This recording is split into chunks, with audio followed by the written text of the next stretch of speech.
Yeah, today we're talking about stock-based compensation. And the idea here is that um, we can give key employees the option to purchase uh, common stock at a given price over extended periods of time. That's a stock option. But there's other ways to do it. Sometimes we just give them shares.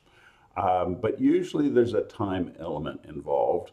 That is, that we don't give them the shares or the stock options right away. We want them to work for a while, and then as they work and uh, we allow them to build equity in the company. These are designed to align the interests of the employee with those of the stockholder. And if they make them a stockholder, and the theory is that they'll work harder, motivate them, perform well, they're going to get more. If they perform well, they're going to get paid more, helps keep them there, and it maximizes their after-tax benefit. There's some tax advantages. And finally, um, we use some performance criteria over which the employee has control. That's a debatable thing, but there is some of that. Let's get started. Um, Most of you are too young to know that we had a Democrat in the White House. His name was Bill Clinton back in the 90s. And when FASB in the 90s, US GAAP was kind of the leader at the time in worldwide accounting. And when FASB said, we want to require companies to expense stock options, there was a big uproar, especially in the Silicon Valley in California, um, saying that it wasn't fair to them. We would be hurting their profits. After all, if they're stock options, they don't have to actually pay employees. Indeed, at the end of when they exercise their stock option, they're going to pay the company. The employees will pay the company. Well, it may not be the full value of the shares, but there is going to be some money that comes in, the exercise price. Interestingly enough, Bill Clinton, President Bill Clinton at the time, wrote a letter to FASB saying, "Don't do this. This has a bad effect on our companies," and it was widely viewed as taking care of his constituents, which is what people do in many democracies, including the United States. 10 years later, and what happened here is, lo and behold, after the sitting president Clinton wrote this letter to FASB, FASB reneged, and they said we recommend that companies expense stock options, but it's not required. A little over 10 years later, um, IFRS stepped in. We had the International Accounting Standards Board at that time. It was called, and uh, they called them IASBs for a while before it was IFRS. Um, and under the International Accounting Standards Board, um, uh, they required that stock options be expensed. And this was easier for them for a couple of reasons. Number one, the main reason is that at that time there wasn't a lot of stock-based compensation in Europe. That was a relatively new thing.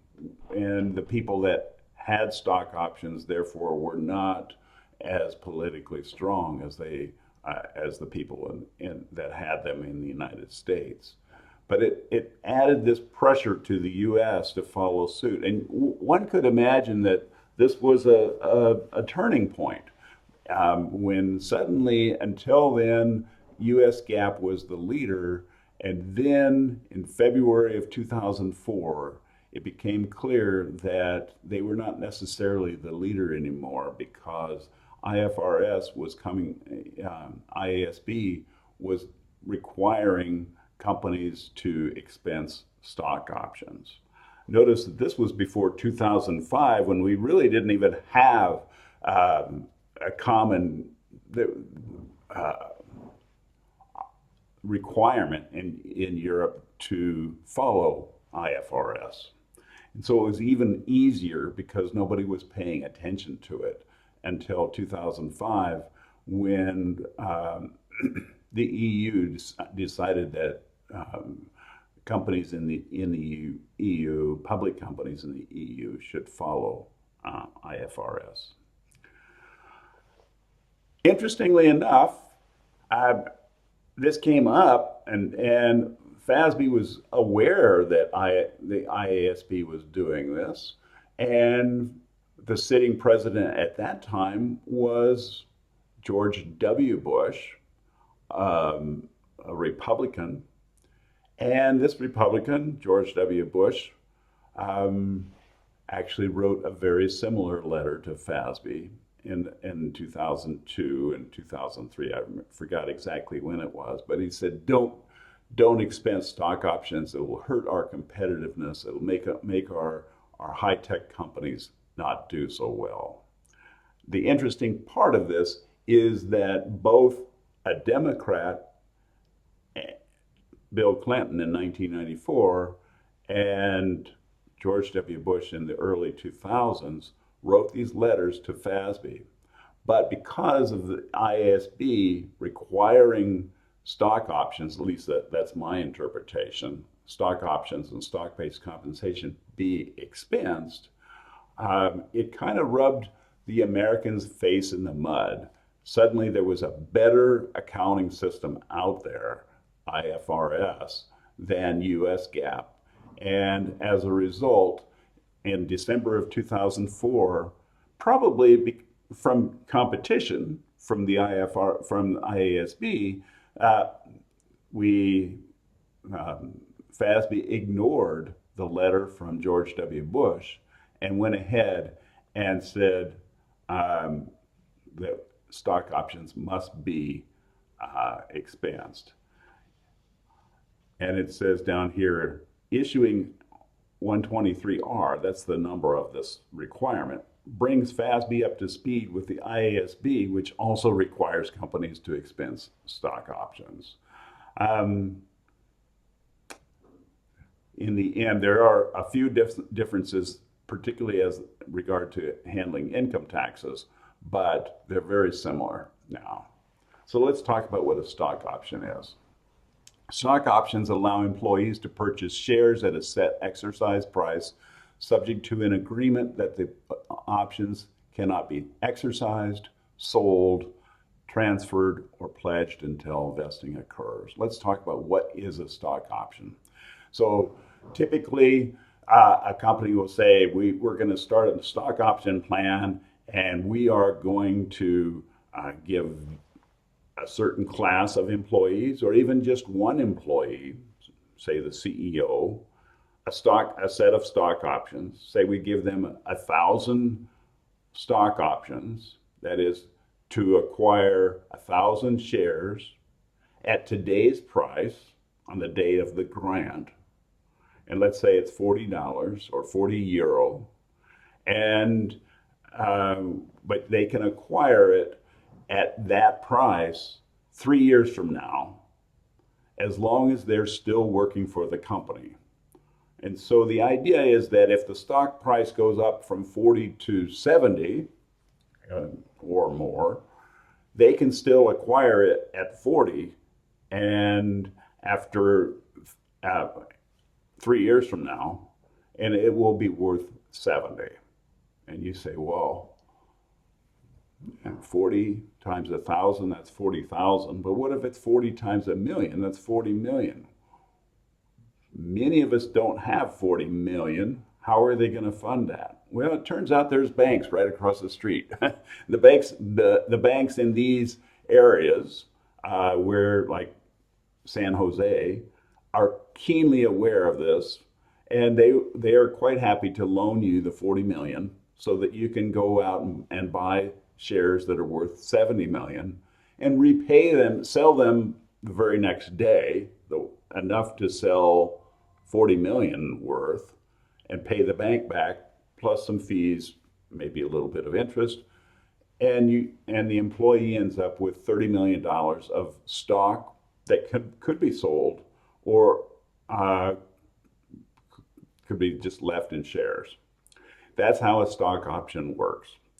The idea is it aligns the employee's interest with the stockholder's interests. When the stock is in the money, that is, it's worth more than the exercise price. The exercise price is the price that the employee pays at the end of the vesting period. The vesting period is the period of time until you can exercise these stock options and sell them after they've been exercised. It allows it helps retain employees, because if they leave, they lose. Say in the example of the stock that's worth 70 million, if it's worth 50 million after a year, they're going to essentially be walking away from 10 million. It doesn't require cash on the part of the company. The unfortunate thing with stock options, however, is that when the stock option, the underlying stock goes down in value. They were exercised at 40. I'm sorry, they were issued as stock options with an exercise price of 40. But if the stock drops to 20, many employees say, I'm not really interested anymore. I'm going to go across the street to a competitor and I'll get new stock options based upon the current price today. And so those are stock options that are underwater. And so we've seen a shift in the last 20 years away from stock options and toward restricted shares or stock awards or restricted stock units. And we'll talk about those later. These tend to also work against the payment of dividends because employees who have stock options would prefer that the dividends, the money that's paid for dividends, stays in the company. And so if you're a dividend investor in the company, don't expect your company with a CEO that's got a whole bunch of stock options or restricted shares to be inclined or to vote in favor of dividends. How do we measure it? GAAP requires companies to recognize compensation costs using the fair value method. Very similar under IFRS. We use the acceptable option pricing model. How much is the fair value? We don't just take, there is no value for these stock options, but we know how much the stock is worth. We know how much it varies, how long the vesting period is, and we put those things into a model. The most famous one is called the Black-Scholes option pricing model. And you can find one online and just put those variables in there, and that will tell you the value of the stock compensation plan or of stock options. And then we determine the expense. We take that value of the stock option and we amortize it. That value is determined at the grant date, and we amortize that value over the vesting period and allocate that as compensation expense based upon the fair value at the issue date, the fair value of the stock options at the issue date. Let's talk just a little bit about those restricted stock or restricted stock plan. If it's restricted stock, it actually allocates specific shares to an employee, and so it's subject to an agreement that they can't do anything with them until the vesting date. The idea behind restricted stock is that if the value of the stock goes down, at least they still have the value of the stock. So if it goes from 40 to 20, sure, it's gone down in value, but they still have 20. If you have stock options, you have really essentially nothing. It would be nothing if it's 20 at the exercise date. As a general rule, this dilutes the shares to the existing stockholders by a smaller amount, and existing stockholders prefer that. It aligns the incentives of the company better in the sense that when the stock prices go down, the employee feels the same pain as other stockholders. It also works against the payment of dividends because, of course, if you've got restricted stock and you don't get any dividends from it, you're going to wait until you get the shares. And many times you'll wait, and then at the end of the vesting period, you'll have those shares, but the company will turn around and give you some more restricted stock, and so it's kind of a ongoing thing. Let's talk about more broadly. We have other types of share-based compensation. One is the shares themselves that are restricted, as I just mentioned. There are other things that are similar, like stock award plans or stock appreciation rights. We've already talked about stock option plans. The whole idea here is to provide some compensation to employees with a performance incentive that's linked to what the existing shareholders have, which is the value of their stock. The whole idea here is, again, to determine the fair value of the compensation at the date of the grant and to allocate that estimated value over the vesting period. Notice that if the stock value goes up or the stock value goes down, we still allocate the original value of those shares and expense that. Let's talk a little bit about restricted stock plans. These plans are usually also tied to continued employment. One is restricted stock awards and one is restricted stock units. From an accounting point of view, they're essentially the same, but from a practical or legal sense, they're slightly different. Restricted stock awards are granted actually to the employee, but they have a lot of restrictions and say they're subject to forfeiture if you don't stick around, you can't sell them. Normally you don't get dividends. That can be different in different companies. And the physical possession might actually be retained by the company. Sometimes it's not. The physical possession is nowadays just a digital thing anyway. Restricted stock units are conceptually identical to restricted stock awards. It's the right to receive a specified number of shares of company stock. The company distributes the shares after the vesting period or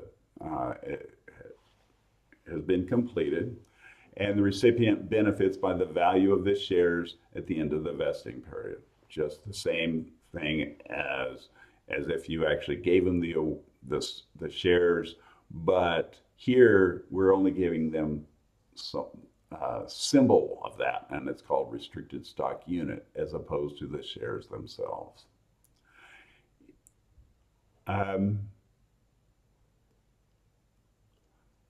Share-based compensation for both restricted shares and restricted stock units is measured based on the closing fair market value of the company's common stock on the date of the grant.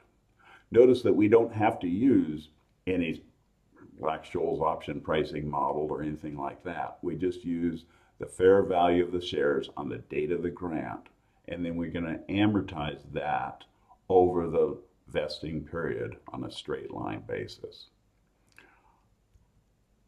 Here's an example. Universal Communications has an RSU plan, restricted stock units, that represent $5 million, 5 million shares of its $1 or €1 common shares to certain key executives on January 1st, 2027. The shares are subject to forfeiture if employment is terminated within 4 years. The shares have a current market price of $12 per share.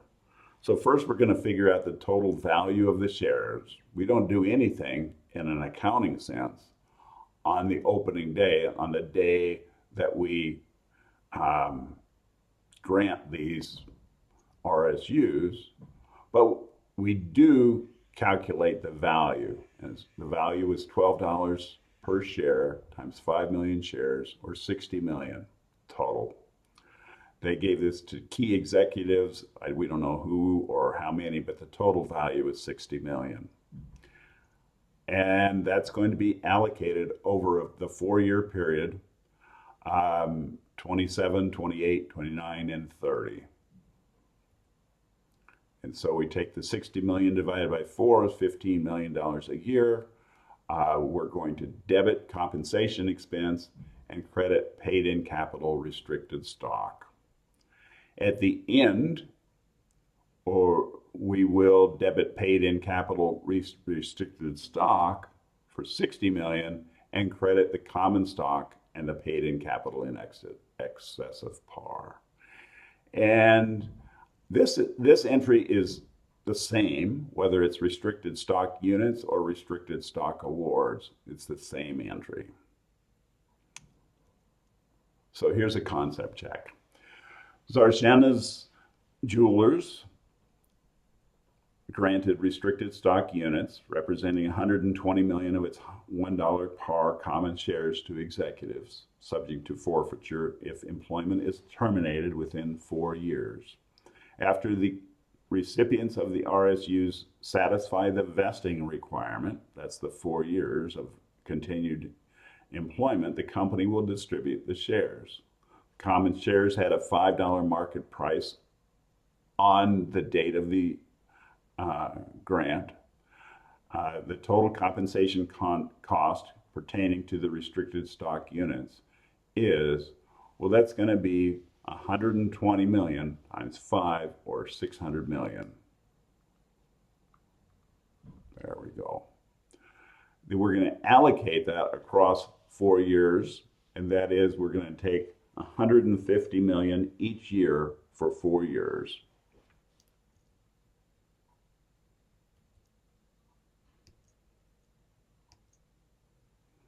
Garavelli Industries granted RSUs representing 60 million of its $1 par common shares to executives, subject to forfeiture if employment is terminated within 3 years.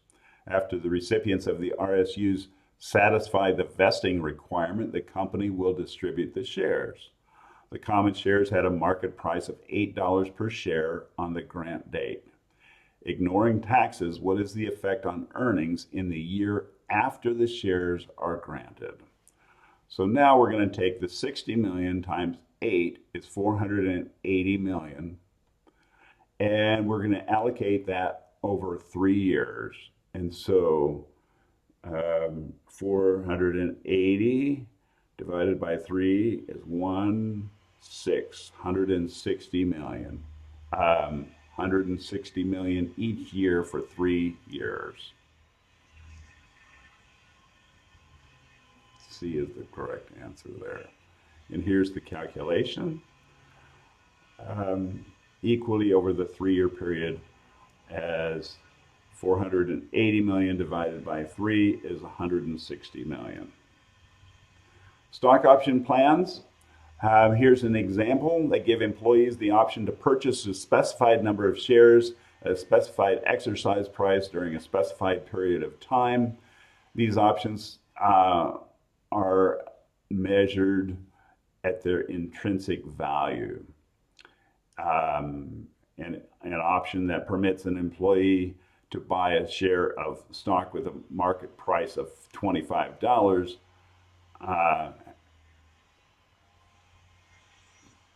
for $10 They are in the money by $15, and that's how the intrinsic value works. But that is not how the Black-Scholes option pricing model works. Normally, on the date of grant, the exercise price and the market price are the same, most stock option plans. So the intrinsic value, when we talk about intrinsic value, that's the amount that the stock is in the money. The stock options are in the money. The excess of the market price over the exercise price. Okay, that's an introduction of stock-based compensation.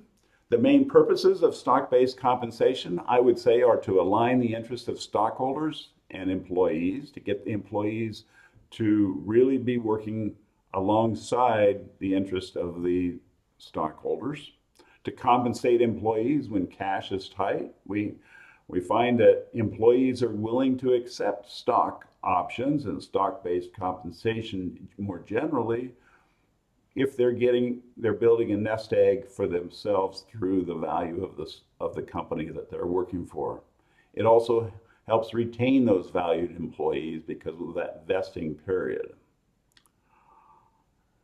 We expense the cost of stock-based compensation since the early 2000s on both sides of the Atlantic Ocean, that is both US GAAP and IFRS.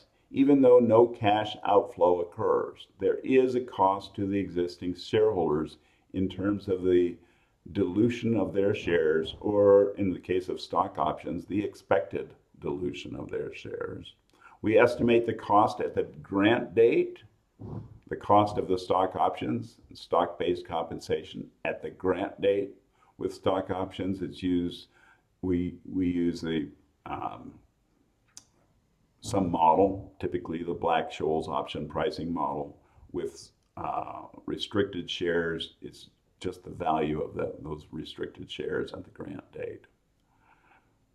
The stock-based compensation can be in the form of stock options, restricted shares, and restricted stock units. It can also be in the form of these stock appreciation rights, but we are not going to be talking about stock appreciation rights in this class.